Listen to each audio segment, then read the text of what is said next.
بسم اللہ الرحمن الرحیم۔ السلام علیکم۔ ایک یہودی نے اپنے بیٹے کو کہا جاؤ سودا لے آؤ، تو وہ گیا۔ لڑکا راستے سے گزر رہا تھا کہ اس کی نظر حضور صلی اللہ علیہ وآلہ وسلم پر پڑی، اور حضور صلی اللہ علیہ وآلہ وسلم کی نظر مبارک بھی اس لڑکے پر پڑی۔ وہ وہیں بیٹھ گیا اور وہیں بیٹھا رہا، اور دیر ہو گئی۔ وہ یہودی کبھی اندر کبھی باہر آتا کہ لڑکا کہاں گیا، کہاں رہ گیا، آیا نہیں ابھی تک۔ سوئے غروب ہو گیا، مغرب کی نماز ہو گئی۔ شام کو گھر گیا۔ باپ نے پوچھا ارے نادان اتنی تاخیر کی؟ باپ بہت غصے میں کہہ رہا تھا نادان اور پاگل ہے، میں نے کہا تھا جلدی آنا، تم اتنی دیر کر کے آئے ہو، اور تمہیں سودا لینے بھیجا تھا، تم خالی ہاتھ واپس آ گئے ہو۔ سودا کہاں ہے؟ سودا کہاں ہے؟ بیٹا بولا سودا تو میں خرید چکا ہوں۔ باپ کیا پاگل آدمی ہو تم، میں نے تجھے سودا لینے بھیجا تھا، سودا تمہارے پاس نہیں ہے، اور کہتا ہے کہ خرید چکا ہوں۔ بیٹا کہتا ہے بابا یقین کریں سودا خرید آیا ہوں۔ باپ بولا تو دکھا کہاں ہے؟ بیٹے نے کہا کاش تیرے پاس وہ آنکھ ہوتی تو تجھے دکھاتا میرا سودا کہاں ہے۔ میرے بابا میں تمہیں کیا بتاؤں میں کیا سودا خرید لایا ہوں۔ باپ نے بولا چل چھوڑ رہنے دے۔ وہ لڑکا روز نبی رحمت صلی اللہ علیہ وآلہ وسلم کی خدمت میں بیٹھنے لگا۔ وہ یہودی کا اکلوتا بیٹا تھا، بہت پیارا تھا، اس لیے کچھ نہ کہا۔ کچھ دنوں بعد لڑکا بہت بیمار ہو گیا۔ کافی دن بیمار رہا، اتنا بیمار ہوا کہ کمزوری اتنی ہو گئی کہ کروٹ لینا مشکل ہو چکی تھی، اور پھر قریب المرگ ہو گیا۔ یہودی بہت پریشان تھا، پھر بھاگا گیا حضور صلی اللہ علیہ وسلم کی بارگاہ میں اور بولا میں آپ کے پاس آیا ہوں، آپ تو جانتے ہی ہیں میں یہودی ہوں، مجھے آپ سے کوئی انتقام نہیں، مگر میرا لڑکا آپ پہ دل دے گیا ہے یا آپ پر دل ہار گیا ہے اور قریب المرگ ہے، آپ کو رات دن یاد کر رہا ہے۔ کیا ممکن ہے کہ آپ اپنے اس دشمن کے گھر آ کر اپنے معشوق عاشق کو ایک نظر دیکھنا پسند کرو گے؟ کیا یہ آرزو پوری ہو جائے گی کہ وہ مرنے سے پہلے آپ میں اللہ کا دیدار کر لے؟ وہ کسی اور چیز کی آرزو نہیں کر رہا۔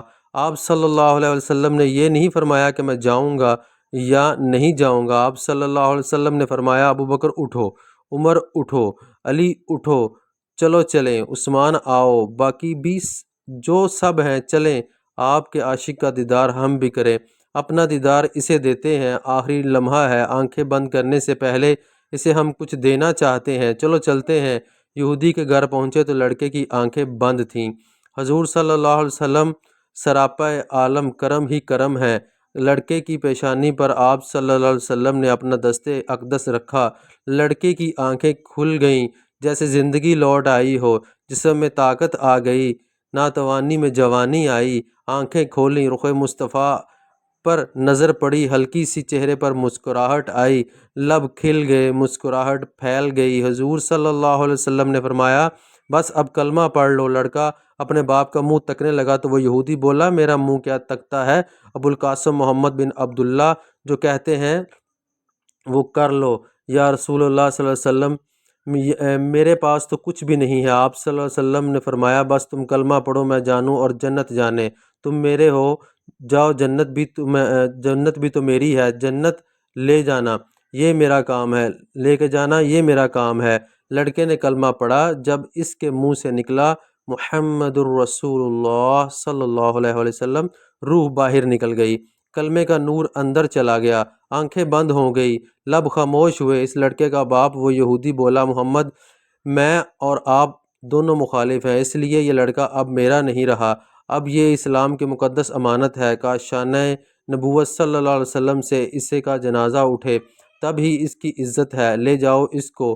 پھر آپ میں اللہ نے فرمایا صدیق اٹھو، عمر اٹھاؤ، عثمان آگے بڑھو، بلال آؤ تو صحیح، علی چلو دو کندھا، اب سب اٹھاؤ اسے۔ آقا علیہ الصلوۃ والسلام جب یہودی کے گھر سے نکلے تو یہ فرماتے جا رہے تھے اس اللہ کا شکر ہے جس نے میرے صدقے سے اس بندے کو بخش دیا، اس اللہ کا شکر ہے جس نے میرے صدقے سے اس بندے کو بخش دیا۔ اللہ اکبر، کیا مقام ہوگا اس عاشق کی میت کا جس کو علی، عثمان، ابو بکر صدیق، عمر بن خطاب، بلال حبشی رضی اللہ تعالی عنہم جیسی مشہور ہستیاں، شخصیات کندھا دے کر لے جا رہی ہوں، اور آگے آگے محمد مصطفیٰ صلی اللہ علیہ وسلم ہوں۔